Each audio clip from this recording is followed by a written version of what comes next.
န်ရွှဲရဲ့အမေကကျွန်တော်မျက်နှာကိုရွှမ်း9 သိန်းတန်ဘန်ကက်ပြားနဲ့လှမ်းပေါက်တဲ့နေ့ကိုကျွန်တော်ပြန်လည်မွေးဖွားလာခဲ့တယ်။ပြီးခဲ့တဲ့ဘဝတုန်းကတော့စစ်မှန်တဲ့အချစ်ကိုငွေနဲ့ဝယ်လို့မရဘူးလို့အော်ဟစ်ပြီးအဲ့ဒီကက်ကိုခြေထောက်နဲ့နင်းချခဲ့မိတာပေါ့။ဒါပေမဲ့ပြန်ရလိုက်တာကတော့သူမရဲ့အေးဆက်ဆက်လှောင်ပြုံးတဲ့အတူဟန်ရွှဲရဲ့ရွှေရှာမုံတီးတဲ့အကြည့်တွေပဲဟန်ရွှဲနဲ့ထိုက်တန်တဲ့လူတစ်ယောက်ဖြစ်ချင်လို့ကျွန်တော်အရာအလုံးကိုရင်းနှီးခဲ့တယ်။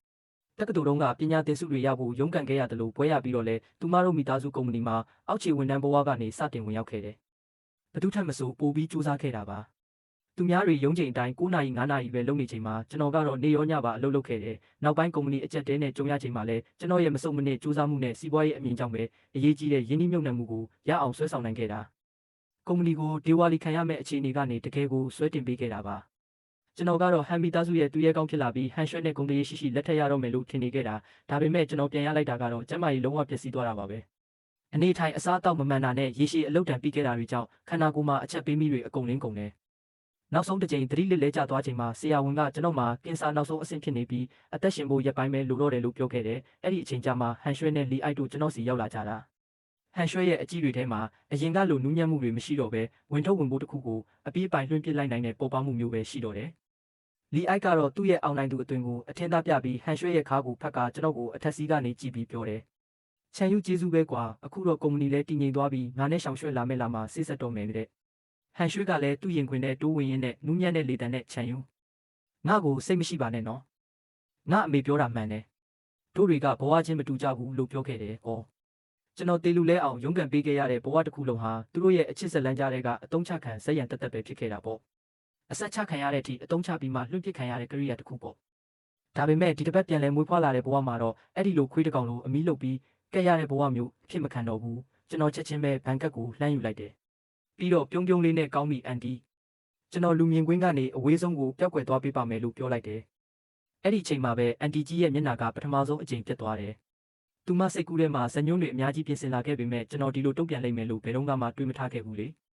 ကျွန်တော်ကတော့သူမလက်ထဲကကပ်ပြားလေးကိုမျက်လုံးတွေအယောင်တောက်ရင်းကြည့်နေမိတယ်။ဒါဟာကပ်ပြားတက်မဟုတ်ဘူး။ကျွန်တော်ရဲ့ဘဝတစ်အတွက်လက်မှတ်ဖြစ်တယ်လို့အတိတ်ဆိုးတွေကိုတကြုံမဲ့နောက်ဆုံးတန်မှုပဲသူမစိတ်ပြောင်းသွားမှစိုးရိမ်လို့ကပ်ကိုလက်ဖြားနဲ့ခတ်သွက်လေးဆွဲယူလိုက်ပြီးပူပြီးယုံကြည်သွားအောင်စိတ်မပူပါနဲ့။ဟန်ရွှဲနဲ့လမ်းခွဲယုံတွေမကဘူးကုမ္ပဏီကနေပါအလုပ်ထွက်ပြီးဒီမျိုးကနေထွက်သွားပေးပါမယ်။ဆက်သွယ်ရန်နံပါတ်တွေအကုန်လုံးလဲပြောင်းပြစ်မှာမို့လို့ဟန်ရွှဲတဘွားအလုံးကျွန်တော်ကိုဘယ်တော့မှရှာတွေ့တော့မှာမဟုတ်ဘူး။ဒီလောက်ဆိုအဆင်ပြေပြီးမလားလို့ထပ်ပြောလိုက်တယ်။အန်တီကြီးခမညာစွန့်သွားပြီးပါဇက်အဟောင်းသားဖြစ်ကြံခဲ့တယ်။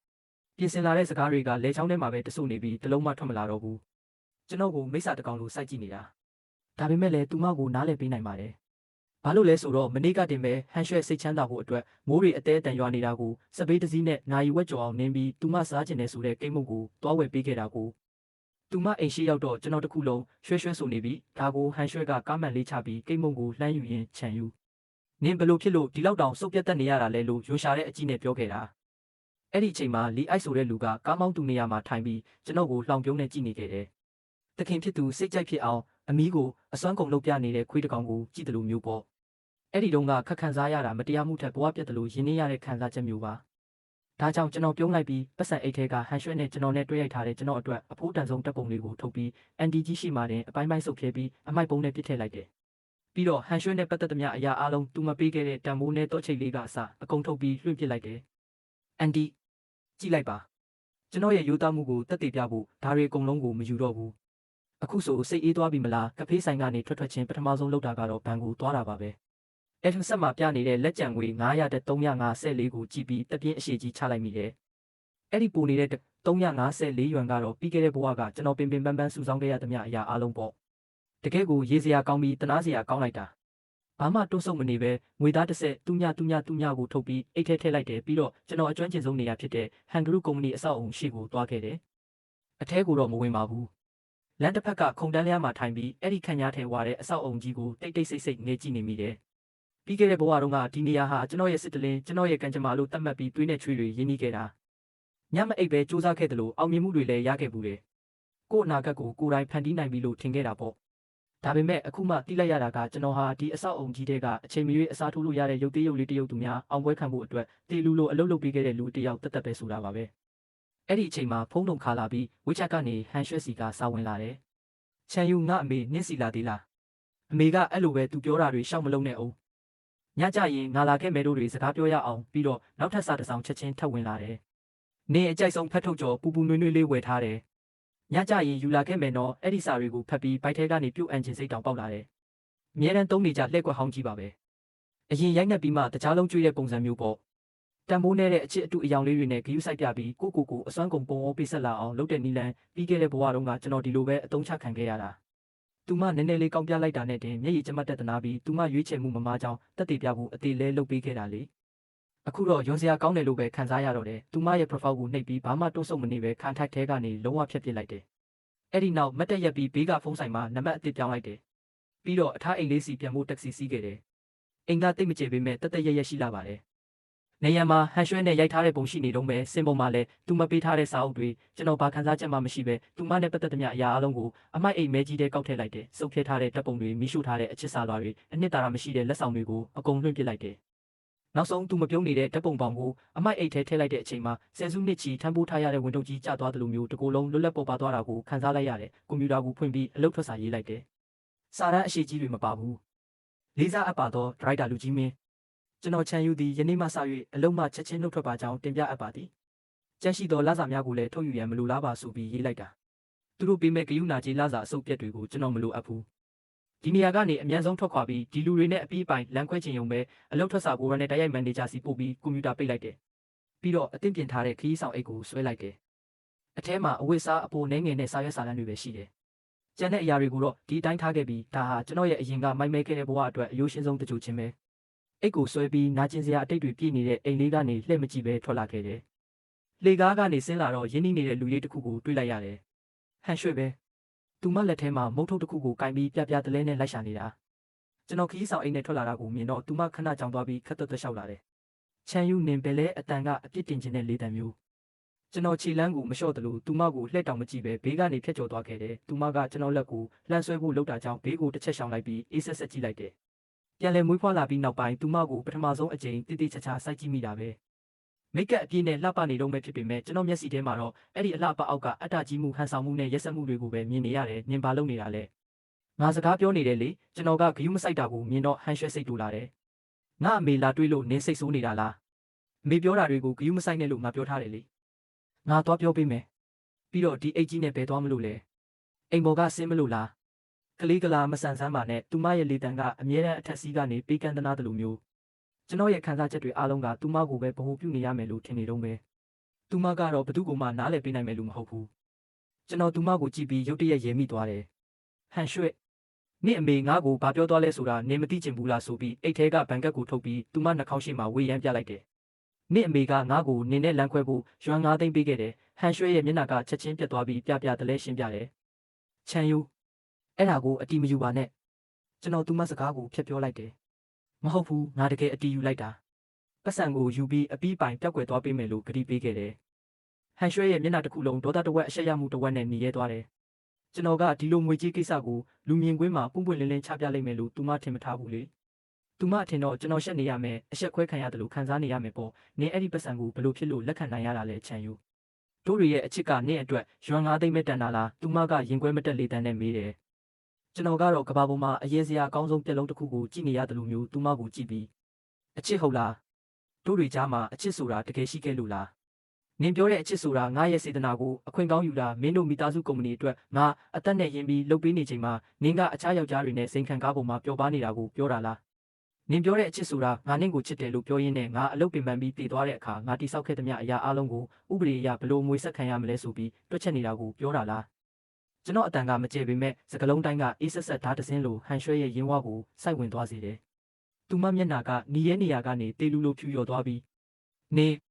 းနင်ဘာရီလျှောက်ပြောနေတာလဲငါမလုပ်ပါဘူးမျက်လုံးတွေကပြာခတ်ပြီးကျွန်တော်ကိုတက်တက်မကြည့်ရတော့ဘူးကျွန်တော်ခက်ဟာရဲလိုက်ပြီးတော်ဆန်းပါဟန်ရွှဲဆက်ပြီးဟန်မဆောင်ပါနဲ့တော့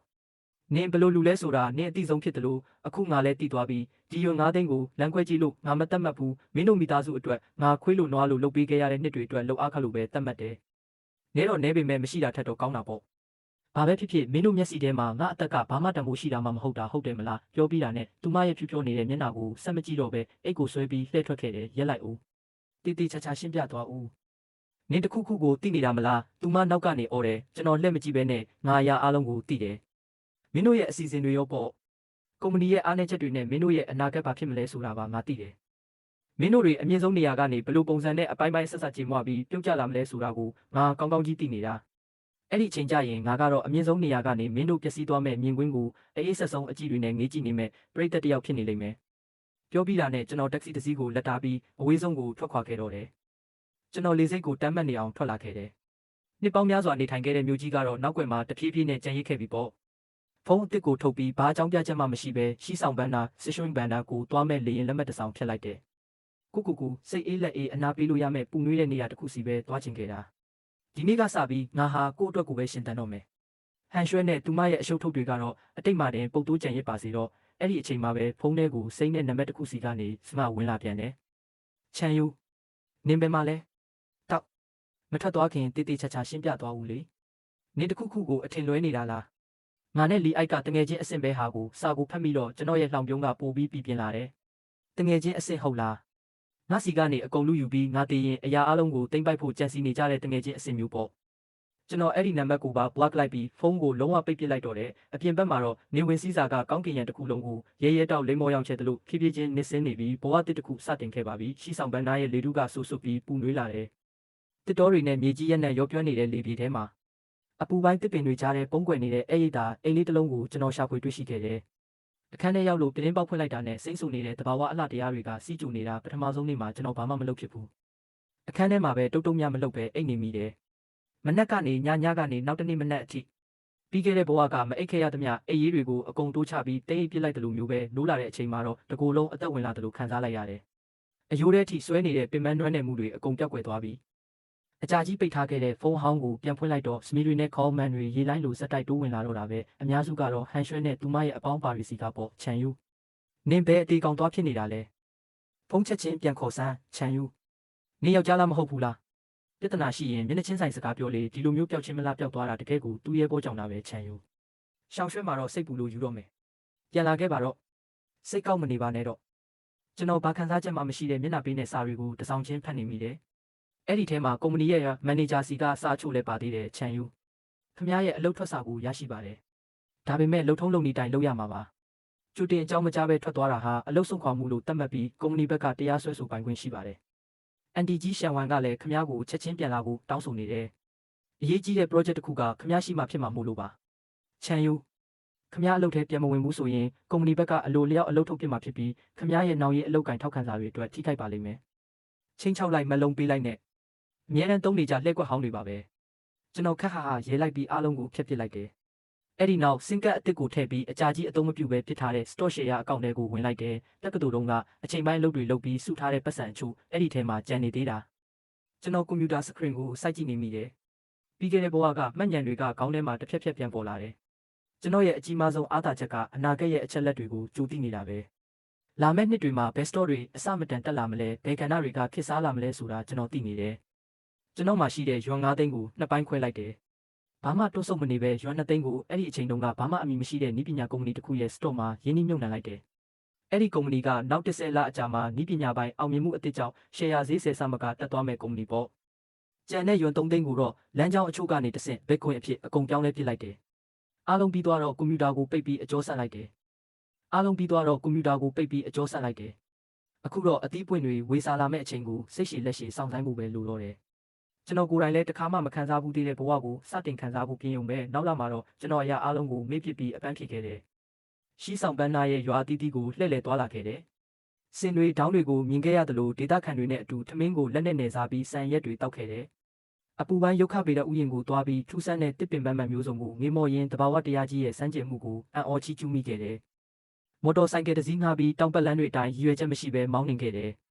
နားထဲမှာလေတိုးတန်တွေတဝေါဝေါနဲ့အတူကျွန်တော်ရဲ့တောကတွေပြင်ပန်းမှုတွေကိုတည်ဆောင်သွားပေးတယ်လို့ပဲကျွန်တော်ဟာ project တစ်ခုအတွက်အသေးလဲလုပ်နေရတဲ့ချန်ယူမဟုတ်တော့တယ်လို့ရည်စားဖြစ်သူစိတ်ချမ်းသာဖို့ခြေပွားအောက်ထိကိုနှိမ့်ချနေခဲ့တဲ့ချန်ယူလည်းမဟုတ်တော့ဘူး။ကျွန်တော်ပါပဲ။ကို့အတွက်ကိုရှင်တန်နေတဲ့လွတ်လပ်တဲ့ဝိညာဉ်တစ်ခုပေါ့အဲ့ဒီအတော်တွင်းမှာသူတို့တွေဘလို့တုံ့ပြန်လဲဆိုတာကိုသိကျင်လို့ဖုန်းအဟောင်းကိုတစ်ချက်ဖွင့်ကြည့်မိသေးတယ်။ဟန်ရွှဲရဲ့စာတွေကတော့အစပိုင်းမှာအစိုးရိမ်စိတ်နဲ့ဒေါသတွေပြည့်နေပေမဲ့တဖြည်းဖြည်းနဲ့တောင်းပန်တိုးရှိုးတဲ့လေတံတွေဖြစ်လာတယ်။ချန်ယူငါမှားသွားပါတယ်။ပြန်လာခဲ့ပါနော်။တို့တွေအစကနေပြန်စားကြရအောင်ငါနဲ့လီအိုက်ကြားမှာတကယ်ဘာမှမရှိပါဘူး။ငါ့ကိုယုံပါအဲ့ဒီနေ့ကသူကပဲအတင်းလိုက်ပို့ပေးမယ်ဆိုလို့စီးလာမိတာပါ။နင်းထွက်သွားကြတဲ့ကနင်းမရှိရင်ငါမနေတတ်တော့ဘူးဆိုတာသိလိုက်ရတယ် အမြန်ပြန်လာခဲ့ပါနင့်ကိုတကယ်လွမ်းနေပြီလို့ပါဒီစာတွေကိုပြီးခဲ့တဲ့ဘဝတုန်းကသာဖတ်ရရင်ကျွန်တော်ချက်ချင်းစိတ်ပျော်သွားမှသိချတယ်လေရင်လက်မှတ်ချက်ချင်းဖြတ်ပြီးသူမရှိမှဒူးထောက်တောင်းပန်ဖို့ပြန်သွားမိမှာပဲဒါပေမဲ့အခုတော့ဒါတွေကတကယ်ကိုရေးစရာကောင်းလာပါတယ်သူမနှမျောတန်းတနေတာကကျွန်တော်ဆိုတဲ့လူပုဂ္ဂိုလ်ကိုမဟုတ်ဘူးသူမခိုင်းသမျှခြေဝါအောက်ကနေလက်ညှိုးညွှန်ရရေးဖြစ်စေရမယ်ဆိုတဲ့အတုံးချခံသူမတို့မိသားစုအတွက်အသေးခံအလုပ်လုပ်ပြီးပြဿနာကုန်လုံးကိုလိုက်ရှင်းပေးမဲ့ကိရိယာတစ်ခုကိုပဲနှမျောနေတာကျွန်တော်ဘာမှပြန်မဖြေပဲသူမရဲ့နံပါတ်ကိုအရှုံးဖောက်တဲ့အကြီးနဲ့ပဲကြည့်နေမိတယ်တလားကြတော့ကျွန်တော်ချင်းတူးကိုလေရင်နဲ့ထွက်လာခဲ့တယ်ချန်တူးမှာတော့ကျွန်တော်ဟာတကယ်လူလွတ်တယောက်ဖြစ်သွားတာပေါ့နေ့စဉ်ဘဝကတော့လမ်းလျှောက်လိုက်မာလာဟုတ်ပေါ့စားလိုက်အကင်စားလိုက်နဲ့ပြီးခဲ့တဲ့ဘဝတုန်းကစားတောက်ကုန်စီစဉ်တွေထဲမှာပဲမြင်မှုခဲ့တဲ့အရာတွေကိုအကုန်လိုက်မိစမ်းနေတော့တာကွန်ကျဲဆန်ခွန်ချက်ဆင်းစိန်နဲ့ကျင်းလီဂျင်းလိလမ်းဟောင်းတွေကိုတွားခဲ့တယ်ပြည်သူပန်းချန်တွေကလက်ဖက်ရည်ဆိုင်မှာထိုင်ပြီးထဲကွမ်းရင်လက်ဖက်ရည်ကိုတောက်ခဲ့တယ်စီကားတိုက်မြိုက်တဲ့ဒီမျိုးပြရဲ့လမ်းမတွေကကျွန်တော်ကိုတကယ်ပဲဆွဲမက်စေခဲ့တယ်နောက်ထပ်တစ်လကုန်လုံးသွားချိန်မှာတော့ကျွန်တော်မျောလင့်ထားတဲ့ဖုန်းကိုတစ်ခုဝင်လာခဲ့တယ်ဟန်ဂရုမှာရှိတဲ့ကျွန်တော်ရဲ့တူးလေးသောတငယ်ချင်းကြံ့ဝေရှမ်းဝေစီကားပါသူကတော့ရိုးသားဖြောက်မှတ်တဲ့သမားတစ်ယောက်ပေါ့ပြီးခဲ့တဲ့ဘဝတုန်းကကျွန်တော်အပယ်ခံရချိန်မှာသူတယောက်ပဲကျွန်တော်ကိုစကားပြောပေးခဲ့တာချန်ယူမင်းအခုဘယ်မှာလဲကြံ့ဝေရဲ့လေတံကနည်းနည်းတုံဆိုင်နေပုံရတယ်ခရီးထွက်နေတာဘာလို့လဲကျွန်တော်ပြုံးပြီးမေးလိုက်တယ်မင်းတကယ်ပဲကုမ္ပဏီကနေထွက်လိုက်ပြီလားငါအလုပ်ထွက်လိုက်ပြီးဖုန်းလိုင်းတစ်ဖက်မှာခဏတာတိတ်ဆိတ်သွားပြီးနောက်ကြံ့ဝေကလေတံတိုးနဲ့ကပ်ပြောတယ်ဟိုလေကုမ္ပဏီမှာပြဿနာတွေတက်တော့မယ်ထင်တယ်ကျွန်တော်မသိချင်အောင်ဆောင်ပြီးမျက်ခုံးတစ်ချက်ပင်းလိုက်ရင်ပြဿနာဘာပြဿနာလဲဟန်ဂရုမှာအရာအလုံးအဆင်ပြေနေတာမဟုတ်ဘူးလားဟူမပြောချင်တော့ပါဘူးကွာကြံ့ဝေကတက်ပြင်းချရင်မင်းထွက်သွားပြီးတဲ့နောက်မင်းတာဝန်ယူခဲ့တဲ့ရှင်းချန်စင်ချန် project ကိုဥက္ကဋ္ဌဟန်က LIC လွှဲပေးလိုက်တယ်ဟန်ရွှဲရဲ့တငယ်ချင်းဆိုတဲ့လူလားကျွန်တော်အဖြေကိုတိတိကြီးနဲ့ထပ်မေးလိုက်တယ်အေးသူပဲပေါ့ကြံ့ဝေကဒေါသတကြီးနဲ့ဝင်ပြောတယ်အဲ့ဒီကောင်ကတကယ်အတုံးမကျတဲ့ကောင်များဘာမှလည်းနားမလည်ပဲနဲ့ရှောက်ပြီးအမိတ်ပေးနေတာမင်းတိတိချာချာတိစောက်ခဲ့တဲ့ project ရဲ့ architecture တစ်ခုလုံးကိုဝင်ရှုပ်ပြီးဖျက်ဆီးပစ်လိုက်ပြီးမင်းရဲ့ချင်းကပ်ပုံကရှေးရိုးဆွဲဆန်လုံးနဲ့ internet တွေးခေါ်မြင်မှုအသစ်တွေသုံးရမယ်ဆိုပြီးတော့လေပြီးတော့ရလက်ကရောကျွန်တော်တည်ငြိမ်တဲ့လေတံနဲ့မေးလိုက်တယ်ရလက်ကတော့ပထမအဆင့် presentation လုပ်တဲ့အချိန်မှာလုံးဝပြိုပြဲဖြစ်ပြီးပျက်စီးသွားတာပေါ့ပါတနာကုမ္ပဏီကတော်တော်လေးမကြည်မနှက်ဖြစ်သွားတယ်တို့တွေဘက်က professional မဆန်ဘူးဆိုပြီးပူးပေါင်းဆောင်ရွက်မှုကိုပြန်စဉ်းစားမယ်လို့ပြောသွားတယ်အခုတော့ကုမ္ပဏီတစ်ခုလုံးပြရာခတ်နေကြတာပဲဥက္ကဋ္ဌဟန်ဆိုရင်စိတ်ဖိစီးလွန်းလို့ပါဇက်မှာအနာရီတောင်ပေါက်နေပြီးကျွန်တော်လက်ဖက်ရည်ခွက်ကိုကင်ပြီးအပေါ်မှာမျောနေတဲ့လက်ဖက်6ရက်ကလေးတွေကိုဖုတ်ခနဲမှုတ်လိုက်တယ်နှက်ခမ်းတော့မှမတိမတာလှောင်ပြုံးတစ်ခုပေါ်လာမိတာပေါ့အရာအလုံးကကျွန်တော်ကြိုတင်စီစဉ်ထားတဲ့အတိုင်းကွက်တိပါပဲဒီရှင်းချန်တဲ့ project ဟာဟန်ဂရုအတွက်လာမယ့်နှစ်တွေမှာအရေးကြီးဆုံးကူးပြောင်းရေး project ဖြစ်တယ်လို့ပြီးခဲ့တဲ့ဘဝကကျွန်တော်နှလုံးသားနဲ့ဝိညာဉ်ကိုပုံဖော်ပြီးလုပ်ခဲ့ရတဲ့လက်ရမုန်းတစ်ခုလည်းဖြစ်တယ်ဒီ project ရဲ့အဓိကနည်းပညာနဲ့ဖွံ့ဖြိုးတိုးတက်မှုအစီအစဉ်တွေကိုကျွန်တော်တယောက်ပဲအသေးစိတ်သိတာအလုပ်ထွက်တုန်းကကျွန်တော်ကိုယ်တိုင်ပဲနားလည်နိုင်မဲ့လျှို့ဝှက်ချက်အချို့နဲ့အပေါ်ယံကြည့်ရင်ဘာမှမဟုတ်တယ်လို့နဲ့တကယ်တမ်းအရေးကြီးတဲ့အသေးစိတ်အချက်လက်အချို့ကိုတမင်ချန်ထားခဲ့တာလေလီအိုက်လိုအပျော်တမ်းသမားတယောက်အတွက်ကတော့အဲ့ဒီနည်းပညာပိုင်းဆိုင်ရာအရေးကြီးအချက်တွေကိုရိပ်မိဖို့ဝေးစော်ပေါ့သူကအောင်မြင်ခြင်းစောနဲ့ငါထက်တာကြောင့်ပြချင်လုံးလို့ဆိုအတင်းပြုပြင်ပြောင်းလဲမှုတွေလုပ်မှတေချာနေတာပဲအခုတော့အဲ့ဒီအတွက်တမိုးကြီးကြီးပေးဆက်ရပြီပေါ့အကိုယုကျန့်ဝေရဲ့လေတံကနည်းနည်းတောင်းပန်တိုးရှိုးတယ်လို့ဖြစ်လာတယ်ဟန်ရွှဲနဲ့အခြားလူတွေမင်းကိုအသေးအတန်လိုက်ရှာနေကြတယ်ဒီနေ့ဟန်ရွှဲကုမ္ပဏီကိုလာပြီးမင်းဘယ်မှာလဲဆိုတာငါ့ကိုလာမေးသေးတယ်အကိုမင်းပြန်လာပြီးတစ်ချက်လောက်ဝိုင်းကြည့်ပေးလို့မရဘူးလားကျွန်တော်ခက်ဟာရဲလိုက်ရင်ပြန်လာရမယ်ဟုတ်လားဘာအတွက်လဲအဲ့ဒီအတုံးမကျတဲ့ကောင်ရှုပ်ထားတဲ့ချီထုတ်ကိုလိုက်သိမ်းပေးဘူးလားဒါပေမဲ့လည်းဒါကမင်းပင်ပန်းလုပ်ခဲ့တဲ့ကုမ္ပဏီလေပြီးတော့ဟန်ရွှဲကလည်းကျွန်တော်သူ့စကားကိုဖျက်ပြောလိုက်တယ်ဟန်ရွှဲနဲ့ငါနဲ့လမ်းခွဲလိုက်ပြီးသူမတို့မိသားစုကုမ္ပဏီပျက်စီးမလားအောင်မြင်မလားဆိုတာငါနဲ့ဘာမှမဆိုင်တော့ဘူးကြံ့ဝေခံများအံ့ဩမြင်တက်သွားပြီးလမ်းခွဲလိုက်ပြီးဘယ်တော့မှလည်းငါအလုပ်ထွက်တဲ့နေ့မှတင်ပဲဒါကြောင့်နောက်တစ်ခါသူတို့မင်းကိုလာမေးရင်မသိဘူးလို့ပဲပြောလိုက်ပါပြီးတော့ဒီလိုကိစ္စတွေအတွက်ငါစီဖုန်းထပ်မဆက်ပါနဲ့တော့ပြောပြီးတာနဲ့ဖုန်းချလိုက်တယ်ကြံ့ဝေကလူကောင်းတစ်ယောက်ပါဒါပေမဲ့သူ့ကိုဒီကိစ္စတွေထဲဆွဲမသွင်းချင်ဘူးငါရဲ့ကလေးစားချင်မှုကငါရဲ့ကိုယ်ပိုင်ကိစ္စပဲ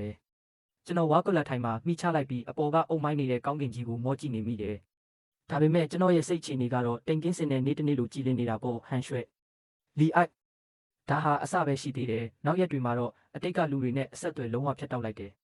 ချန်တူးပတ်ဝန်းကျင်ကနေရာအနှံ့ကိုရှောက်လည်ခဲ့ပြီးမြင်ကွင်းတွေကျေပြတ်လာတာနဲ့အမျှစိတ်အာရုံကလည်းပိုပြီးအေးချမ်းလာတယ်ပြီးခဲ့တဲ့ဘဝကနာကြီးချက်တွေဟာရင်ဘတ်ကိုဖိထားတဲ့ကြောက်တုံးကြီးတစ်ခုလိုဖြစ်ခဲ့ပေမဲ့အခုတော့အဲ့ဒီကြောက်တုံးကြီးကတဖြည်းဖြည်းချင်းအကွဲပြီးလေထဲမှာတဲမုံတွေလိုလွင့်ပါပြောက်ကွယ်သွားပြီငါဟာကလဲစားချီဖို့တက်တက်နဲ့ရှင်တန်နေတာမဟုတ်တော့ဘူး ပင်ပန်းပန်းရယူခဲ့ရတဲ့ဘဝတစ်ကိုခံစားဖို့အတွက်ပဲရှင်တန်တော့မှာကလဲစားချီခြင်းဆိုတာကတော့ဘဝရဲ့အဓိကအစားအစာပြီးမှစားရမယ့်အချို့ပွဲအပူဆောင်လေးတစ်ခုတက်ပါပဲနှစ်လကြာတဲ့အခါမှာတော့ stock share မှာရင်းနှီးမြှုပ်နှံခဲ့တဲ့ရွှေ2သိန်းက9ဆမကတက်သွားပြီးရွှေ1တန်းဖြစ်လာခဲ့တယ်။ဘာမှတုံ့ဆုတ်မနေပဲအကုန်ပြန်ထုတ်လိုက်တယ်။ပြီးတော့မှတ်ဉာဏ်တွေတိုင်းမကြခင်ပောက်ကွဲအားကောင်းတော့မဲ့စေဝါထုတ်လုပ်ရေးကုမ္ပဏီတစ်ခုရဲ့ stock မှာပြန်ပြီးရင်းနှီးမြှုပ်နှံလိုက်ပြန်တယ်။ဝယ်ထားတဲ့ Bitcoin တွေကလည်းဈေးနှုန်းတွေဖြည်းဖြည်းချင်းမြင့်တက်လာနေပြီးအရာအလုံးကကျွန်တော်ကြိုတင်တွက်ချက်ထားတဲ့အတိုင်းပါပဲ။ကျွန်တော်မှပတ်စံမှုစရာမလိုတော့ဘူးအတိတ်ကလူတွေနဲ့ကိစ္စရက်တွေကငါနဲ့ဝေးကွာသွားပြီလို့ထင်နေချိန်မှာပဲမမျှော်လင့်ထားတဲ့ဧည့်သည်တယောက်ကြောင့်ကျွန်တော်ရဲ့အေဂျင့်မှုကပြပြသွားခဲ့ရတယ်အဲ့ဒီနေ့ကကျွန်တော်ချင်းဟိုင်ခင်ငယ်ရေကန်နီးကမျိုးလေးတစ်မျိုးမှရှိနေခဲ့တာတိဘက်စားတောက်ဆိုင်လေးတစ်ခုမှထိုင်ပြီးစားတောက်ဖို့ပြင်နေတော့ဆိုင်ဝါမှာရင်းနှီးတလူနဲ့စိမ့်တက်နေတဲ့လူကြီးတစ်ခုပေါ်လာခဲ့တယ်ဟန်ရွှဲပဲသူမဟာတော်တော်လေးပိန်ကျသွားပြီးမျက်နှာကလည်းစိတ်ပြတ်အားငယ်နေတဲ့ပုံစံမျိုးဖြစ်နေတယ်အမြဲတမ်းပြင်ဆင်ထားတတ်တဲ့မိတ်ကပ်တွေမရှိတော့ပဲပင်ပန်းနွမ်းနယ်မှုတွေပြည့်နေနေတဲ့မျက်နှာတစ်ခုပဲကျန်တော့တာသူမငါ့ကိုဘလို့ဖြစ်လို့ရှာတွေ့တာလဲဆိုတဲ့တန်တရားတစ်ချက်ဝင်လာပေမဲ့ချက်ချင်းပဲနားလည်လိုက်ပါတယ်ဟန်မီသားစုရဲ့အချိန်ဝါနဲ့ဆိုရင်လူတစ်ယောက်ကိုတကယ်အသေးအတန်ရှာမယ်ဆိုရင်တော့ဒါဟာအချိန်ပိုင်းကိစ္စတစ်ခုပဲလေဒါမှမဟုတ်ကျွန်တော်ရဲ့စိတ်တိထဲမှာပဲသူတို့ဘလို့ပုံစံဖြစ်နေမလဲဆိုတာကိုကြည့်ကျင်နေမိလို့လည်းဖြစ်နိုင်တာပေါ့ချန်ယူကုမ္ပဏီမှာပြဿနာတက်နေပြီးရှင်းချန် project ကြီးကလုံးဝပျက်စီးသွားပြီးပါတနာတွေကလည်းအလုပ်တွဲမလုပ်တော့ပဲလမ်းခွဲခြင်းလို့ contract ဖြတ်သိမ်းကြီးအများကြီးတောင်းနေကြတယ်ကျွန်တော်ကောင်းတစ်ချက်ပဲငင်းပြလိုက်ပြီးတူကိုကောက်ကင်ကအမဲသားတတုံးကိုညှက်စားလိုက်တယ်ပြီးတော့ဖြည်းဖြည်းချင်းဝါရင်ကောင်းသားပဲတော်တော်နုညံ့တာပဲလို့ပြောလိုက်မိတယ်ကျွန်တော်ရဲ့တုံ့ပြန်မှုကသူမထင်ထားတာထက်တစ်ခါပြန်ပြီးကြော်လွန်သွားပြန်ပြီးသူမထင်တာကတော့ကျွန်တော်လက်ဖြာသွားပြီးစိုးရိမ်တကြီးနဲ့အရင်ဘဝကလိုပဲကုမ္ပဏီပြဿနာတွေကိုကိုပြဿနာလိုမျိုးချက်ချင်းလိုက်ရှင်းပေးလိမ့်မယ်ပေါ့ဒါပေမဲ့မဟုတ်ဘူးကျွန်တော်ကတော့ကိုနဲ့မဆိုင်တဲ့ပုံမြင်တစ်ပုဒ်ကိုနားထောင်နေရတယ်လို့မျိုးအေးအေးဆေးဆေးဖြစ်နေခဲ့တာချန်ယူနောက်ဆုံးတော့သူမစိတ်မထိန်နိုင်တော့ပဲအတန်ကိုဟိမ့်ထွက်အောင်អော်တော့တယ်နေငါပြောတာကိုရောနားထောင်နေရဲ့လားကုမ္ပဏီပျက်စီးတော့မယ်တို့မိသားစုလည်းဘဝပြတ်တော့မယ်ဒါဆိုဘာဖြစ်လဲကျွန်တော်ကောင်းမော့ပြီးသူမကိုစိုက်ကြည့်လိုက်တယ်မင်းတို့မိသားစုကုမ္ပဏီပျက်စီးတာကငါနဲ့ဘာဆိုင်လို့လဲဘာဆိုင်လို့လဲဟုတ်လားဘလို့ဖြစ်လို့မဆိုင်ရမှာလဲနင်ကလည်းကုမ္ပဏီရဲ့အစိပ်ပိုင်းတစ်ခုပဲလေရှင်းချန် project ကိုအစကနေအဆုံးထိတည်ဆောက်ခဲ့တာနင်ပဲဒါကိုကဲတင်နိုင်တာလဲနင်တယောက်ပဲရှိတယ်ကုမ္ပဏီကိုကဲနိုင်တာနင်ပဲရှိတာပါဟန်ရွှဲ့နင်မေ့သွားပြီလားကျွန်တော်တူကိုချလိုက်ပြီးတ िश ူတရွက်နဲ့နှုတ်ခမ်းကိုတေးသေးချာချာတုပ်လိုက်တယ်ပထမချက်ငါအလုပ်ထွက်လိုက်ပြီးငါကဟန်ဂရုရဲ့ဝန်ထမ်းမဟုတ်တော့ဘူးဒုတိယချက်နေ့အမေကိုယ်တိုင်ငါ့ကိုရွှမ်း9သိန်းပေးပြီးအဝေးဆုံးကိုထွက်သွားဖို့မောင်းထုတ်ခဲ့တာငါကငါကတိအတိုင်းလုံနေုံတက်ပဲဟန်ရွှဲရဲ့မျက်နှာကတွေးဆုပ်ဖြူကျော်သွားတယ်ကျွန်တော်ဒီအကြောင်းအရာကိုဘာခံစားချက်မှမရှိပဲခက်အေးပြောချင်တိုင်းပြောနေလိမ့်မယ်လို့သူမထင်မထားခဲ့ဘူးအဲ့ဒါငါအမေလုပ်တာလေငါလုပ်တာမဟုတ်ဘူးသူမကကန့်ကွက်ရှာတယ်အဲ့ဒီပတ်စံတွေကိုငါနှစ်ဆမဟုတ်ဘူး10ဆပြန်ပေးမယ်နင်ကုမ္ပဏီကိုပြန်လာပြီးဝိုင်းကူညီပေးမယ်လို့သဘောတူရင်ရပြီကျွန်တော်ပြုံးလိုက်မိတယ်ဟန်ရွှဲ့အဲ့ဒီလောက်ပတ်စံပမာဏကငါအတွက်အရေးပါနေသေးတယ်လို့နင်တကယ်ထင်နေတာလားကျွန်တော်သူမကိုတနာစရာတတဝါတကောင်လို့ကြည့်ပြီးနင်အခုထိနားမလည်သေးဘူးလားငါထွက်လာတာပတ်စံကြောင့်မဟုတ်ဘူးနင့်စီမှာတုံးချခံလူတယောက်ဆက်မဖြစ်ချင်တော့လို့ချန်ယူနင်သိလားအခုချိန်မှာနင့်ရဲ့ဘဲချက်ကအရေးစရာအကောင်းဆုံးလဲကျွန်တော်သူမစကားကိုဖျက်ပြောလိုက်တယ်နင်ကလမ်းဆုံးကိုရောက်နေပြီးငါ့ကိုလာတောင်းပန်နေတာတော့မှအရာအလုံးကနေရတရားထိုက်တယ်ဆိုတဲ့မာနထောင်သွားတဲ့ယုံမျိုးပြနေတော့ပဲငါကနင့်ကိုဘာလို့ကူညီရမှာလဲတို့တွေရဲ့ရေးစရာကောင်းတဲ့ပတ်သက်မှုလေးကြောင့်လားဒါမှမဟုတ်နင့်ရဲ့လှပတဲ့မျက်နှာလေးကြောင့်လားကျွန်တော်ရဲ့စကားလုံးတွေကသူမရဲ့နှလုံးသားကိုဓာတ်နဲ့ထိုးဆိုင်လိုက်လို့ပါပဲသူမတက်တက်မှာဒီလိုမျိုးအဆက်ခွဲခံရတာတခါမှရှိဘူးမှမဟုတ်ဘူးဘာပဲဖြစ်ဖြစ်သူမကလူတိုင်းဝိုင်းမြောက်ပင်ပေးထားတဲ့မင်းသမီးလေးတစ်ပါးမဟုတ်လားသူမနှက်ခမ်းတွေတုံရင်နေပြီးစကားတစ်လုံးမှမပြောနိုင်ပဲကျွန်တော်ကိုစိုက်ကြည့်နေတယ်သူမဒေါသတကြီးနဲ့အဆက်ရပြီးထွက်သွားလိမ့်မယ်လို့ထင်ခဲ့ပေမဲ့မထွက်သွားခဲ့ဘူးလက်တွေ့ဘဝရဲ့ပြင်းထန်တဲ့ဖိအားတွေရှိမှာတော့သူမရဲ့မာနဆိုတာဘာမှတန်ဖိုးမရှိတော့ဘူးလေသူမအသက်ပြင်းပြင်းတစ်ချက်ရှူပြီးကျွန်တော်နားကိုတိုးလာကခါကိုညှို့လိုက်တယ်ကျွန်တော်တခါမှမကြားဘူးတဲ့တကယ်ကိုတောင်းပန်တိုးရှိုးတဲ့လေတံမျိုးနဲ့ချန်ယူငါနင့်ကိုတောင်းပန်ပါတယ်နင်ငါ့ကိုကူညီပေးမယ်ဆိုရင်နင်ခိုင်းတာမှန်သမျှအကုန်လုပ်ပါမယ်သူမအတန်ကတုံရင်နေပြီးမျက်ဝန်းတွေထဲမှာတော့မျောလင်းချက်ကင်းမဲ့မှုနဲ့နာကျင်မှုတွေပြည့်နှက်နေတယ်ကျွန်တော်ခုံမှာမိချလိုက်ပြီးလှောင်ပြုံးလေးနဲ့ငါခိုင်းတာမှန်သမျှဟုတ်လားဟန်ရွှဲရဲ့ခန္ဓာကိုယ်လေးတောင်ခဲသွားတယ်ကျွန်တော်စကားရဲ့အတိတ်တွေကိုသူမကောင်းကောင်းကြီးနားလဲတာပေါ့အဆက်ရမှုနဲ့စိတ်ထဲမှာလွန်ဆွဲနေတဲ့အရေးအယောင်တွေမျက်နှာပေါ်မှာဖြတ်ပြေးသွားတယ်သူမနှက်ခမ်းအောက်ခြေကိုခပ်ပြင်းပြင်းကိုက်လိုက်ပြီးခေါင်းငင်းပြရှာတယ်ကျွန်တော်ပြုံးလိုက်မိတယ်တကယ်ကိုကြည်နဲ့အားရစရာကောင်းပြီးလွတ်လပ်ပုတ်ပါသွားတဲ့ရေမောတံမျိုးပေါ့ဘာလို့လဲဆိုတော့ငါမျက်စိထဲမှာမင်းကဒီလောက်ပဲတန်ဖိုးရှိတာကိုကျွန်တော်ရဲ့စကားလုံးတွေကသူမကိုဓာတ်နဲ့ထပ်မံထိုးဆိုင်လိုက်ပြန်ပြီးသူမဘာစကားမှမပြောဘဲပြင်းပေါက်နာကိုရှောက်သွားပြီးကျွန်တော်ကိုကြောခိုင်းကအပြင်ကမြင်ကွင်းကိုစိုက်ကြည့်နေခဲ့တယ်ကျွန်တော်လည်းသူမကိုဂယုမဆိုင်ပဲဖုန်းကိုထုတ်လိုက်တယ်ပြီးတော့ရှယ်ယာကိစ္စတွေကိုကြည့်နေမိတာပေါ့ကျွန်တော်ထင်ထားတဲ့အတိုင်းပဲ အဲ့ဒီစေဝါကုမ္ပဏီကဒီအပိုင်းတွင်းမှာသတင်းကောင်းတစ်ခုကြီးညာလိုက်တာကြောင့်ရှယ်ယာဈေးတွေကရက်ဆက်ဆိုသလိုအမြင့်ဆုံးစီးဝင်အထိတက်သွားခဲ့တယ်ကျွန်တော်ရဲ့အရင်ယွန်1 တန်းကနေအခုဆိုယွန်3 တန်းဖြစ်သွားပြီးစခရင်ဘော်ကပြောင်းလဲနေတဲ့ကဏ္ဍတွေကိုကြည့်ပြီးကျွန်တော်စိတ်အခြေအနေတော်တော်လေးကောင်းနေခဲ့တယ်ဒါဟာဟန်ရွှဲကိုကလဲစားချရတာထက်ပိုပြီးပြောစရာကောင်းလာပါတယ်ဘယ်လောက်တောင်အချိန်ကုန်သွားလဲမသိဘူးကောင်းကင်ကြီးကတဖြည်းဖြည်းမှောင်လာခဲ့တယ်မီးမဖွင့်ထားတဲ့အခန်းလေးဟာမှောင်ရိပ်တန်းလာခဲ့ပြီးဟန်ရွှဲကတော့အခုထိတရင်ပေါက်နာမှရှိနေတော့မယ်ဒီကိုလာခဲ့လို့ကျွန်တော်လမ်းပြောလိုက်တယ်သူမခန္ဓာကိုယ်လေးတစ်ချက်တုန်ခါသွားပေမဲ့ဖြည်းဖြည်းချင်းလှည့်ပြီးကျွန်တော်စီလျှောက်လာခဲ့တယ်မှောင်ရိပ်ထဲမှာသူမရဲ့မျက်နှာအမူအရာကိုတိတိကျကျမမြင်ရပေမဲ့တက်မဲ့နေတဲ့6ကက်ကက်မျက်ဝန်းတွေကိုတော့မြင်နေရတယ်သူမကျွန်တော်ရှေ့မှာရက်လိုက်တယ်ကျွန်တော်နေရာကနေထွက်ပြီးသူမစီကိုတလန်းချင်းတိုးသွားခဲ့တယ်သူမအလိုလျောက်နောက်ကိုဆုတ်သွားရင်နောက်ဆုံးကြောပြင်ကအေးဆက်ဆက်နေရန်နဲ့ကတ်သွားတော့တယ်ကျွန်တော်လက်ကိုလှမ်းထုတ်ပြီးသူမရဲ့မေးစေးကိုကင်ကခေါင်းမော့စေပြီးကျွန်တော်ကိုကြည့်စီခဲ့တယ်ဟန်ရွှဲနင်းတိလားငါဒီလိုအချိန်မျိုးကိုအချိန်ချင်းစိတ်ကူးရင်ခဲ့ဘူးတယ်နင့်ကိုအပိုင်သိမ်းရမယ့်အချိန်ငါအတွက်ကြောင့်နဲ့နင်မျက်ရည်ကျရမယ့်အချိန်နင်ငါကိုတောင်းပန်တိုးရှိုးနေမယ့်အတန်ကိုကြားရမယ့်အချိန်မျိုးကိုပေါ့